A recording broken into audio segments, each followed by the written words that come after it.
Hi everyone, my name's Kelly. Welcome to the channel. Welcome back if you've been before.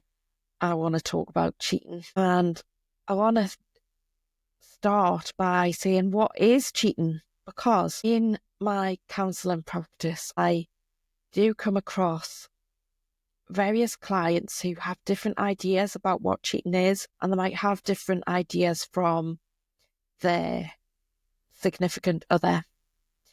So I think most people would agree that if two people have sex, then that is definitely cheating if one of them or both of them are in another relationship and they do that outside of the relationship. I think most people would agree that that's not okay, although there are people who practice that sort of thing. So I'm not talking about them. If someone has an agreement with their partner that that's what they're going to do, then that's up to them. Absolutely nobody else's business. It's up to people in the relationship. But what about if someone's flirting with someone else and they're in a relationship? Is that cheating? What about if the one, like your partner, was to kiss someone else? Is that cheating? I suppose there's sort of, when you think about kissing as well, there's lots of different types of kiss. Like sometimes people kiss and hug as a greeting when they meet each other. And then there's like full blown, like on a scale from a peck on the cheek right the way through to a full passionate snog with tongues and all of that. So you might draw a line somewhere along the spectrum between a peck on the cheek and a full blown snog with tongues. But I do see people whose partner thinks that a kiss is cheating and they don't. But would they think that if the shoe was on the other foot and it was the other person who'd done that? And what usually happens, right? So say a man is married to a woman and he has an affair with another woman. What usually happens is the woman who he's having an affair with gets the blame. But it's not her relationship, it's his relationship. He's the one that's married. He's the one that's promised to stay faithful and be committed in the relationship that he's in. The woman isn't in that relationship. She's not responsible for his relationship. It's nothing to do with her. Yes, she does have a part to play, in my opinion, because, like, what about your ethical and moral responsibility? Don't think it's something that I could do. It's not something that I've ever done, but I don't judge people who do. Well, it's because, especially in a counselling situation, you come to the person who's come for help, and if you judged them, they wouldn't talk to you. They wouldn't open up. They wouldn't share how they were feeling. They wouldn't be able to explore that situation and make any positive moves at all. Like, they'd be just stuck, either thinking that they'd done nothing wrong or stuck in guilt and not being able to move forward, and that's not helpful. So yeah, I think society, they always blame the woman, even if and if it's the woman who's in the relationship and she has an affair with a man, it's still the woman who gets the blame. Always the woman, always. Let me know if you know differently, but that's what I see over and over again. It's always the woman that gets blamed. And I do try and take a step back and go, well, if I'm involved, or if I've been asked for help. If it's someone I randomly know, then I try not to get involved. It's nothing to do with me. But if I've been asked for help, if it's like my friend or if it's a client, then I'll take a step back and I'll go, right, what's going on here? And how can I best help the people involved to move on and move forward? And if there's abuse involved, it's even more complicated. So if there's coercive control, and it's just so messy, and it might be really difficult to leave that relationship or situationship. I don't know what you would call it. There's infidelity going on. It's really difficult to leave if there's coercive control going on.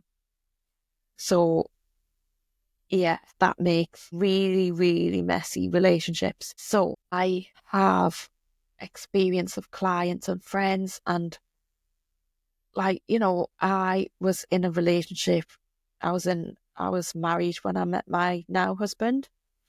But if I had cheated on my first husband with him, he wouldn't have trusted me. And I didn't feel that that was something that was right for me. Didn't want to. I felt guilty even though nothing happened between me and my husband until the relationship was ended. I ended my first marriage because it wasn't working, and then decided what I wanted to do about this potential new relationship. And I treated them as separate. Do I want this relationship? If I do, then I have to work on it and sort things out and stuff like that. But if I'm not happy in that relationship and it's not going to work out, then I have to end it before I move on. And that's basically what I decided. That relationship was not serving me. It wasn't helping me. It wasn't meeting my needs. And my cup was so empty. Nobody would listen to me when I said I need or really want that or really could do with. Nobody was going, oh, you need that, right? I need to do something about that. Because that's how good relationships happen. That's what makes relationships work. And so then when I met someone who started listening to me, that was so powerful and very attractive. Very attractive. So I was very confused. So I had to decide what to do, and I decided I needed to put the new potential relationship to one side and figure out what I was going to do about my marriage first. And that's what I did. And I decided that couldn't go on and that I was going to end it. So I did. And then I moved on. Then I decided, well, do I want to pursue this other relationship? I have been on the receiving end of cheating as well. The relationship I had before that, my ex cheated on me in order to leave the relationship. And as soon as I found out that was it, he ended it. But he didn't end it before he cheated on me. And that was quite difficult because I was actually pregnant with my second son. So I had a baby and I was pregnant, and yeah, that wasn't much fun. But I'm kind of glad it happened in a way because it wasn't right for me. And I certainly wasn't getting my needs met in that relationship either. But it wasn't good timing. I was quite vulnerable when that happened. I was very young. And yeah, relationships aren't easy though. And you do have to work at them. But if it wasn't built on solid foundations, then you can't make it work.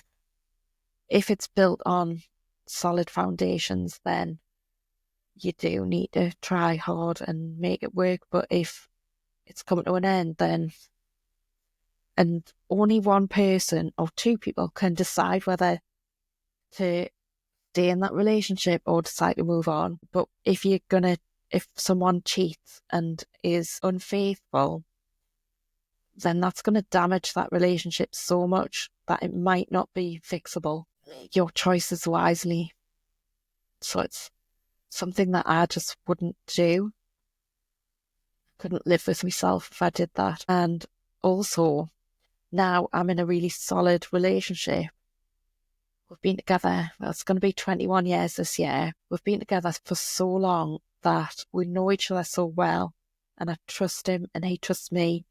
And it's so solid. I'm not tempted to look elsewhere because my needs are being met within the relationship. And I don't think you can be everything to one person, and one person can't be everything to you. So it's really important that you have other relationships outside of your significant relationship or your marriage, so that you're getting your needs met by not just one person, but lots of different relationships in your life. So that's my take on infidelity. Let me know in the comments if you've if this discussion brought anything up for you. It is a complex subject, and this is just my take on it. But I don't judge anybody who chooses a different path. Obviously, infidelity does hurt people. But what I would say as well, if you've been cheated on, that's not about you. That's about the other person. The person who's cheated has a need that's not being met, and that's why they've done what they've done. It's not a measure of how good you are as a person. And I think that's why it hurts so much, because it feels like a rejection, and it feels like the person who's been cheated on feels like they're not good enough for that other person, but it's possibly nothing to do with them. And if you're in that situation and you don't know what to do, and you're confused, it is confusing. And if you need help, then I am a counsellor and I can work with you. If you want to get in touch, I do have an email address in my profile if you want to get in touch with me. And yeah, I'm going to leave it there for now, but let me know if this brought anything up for you, and I'd love to hear your stories.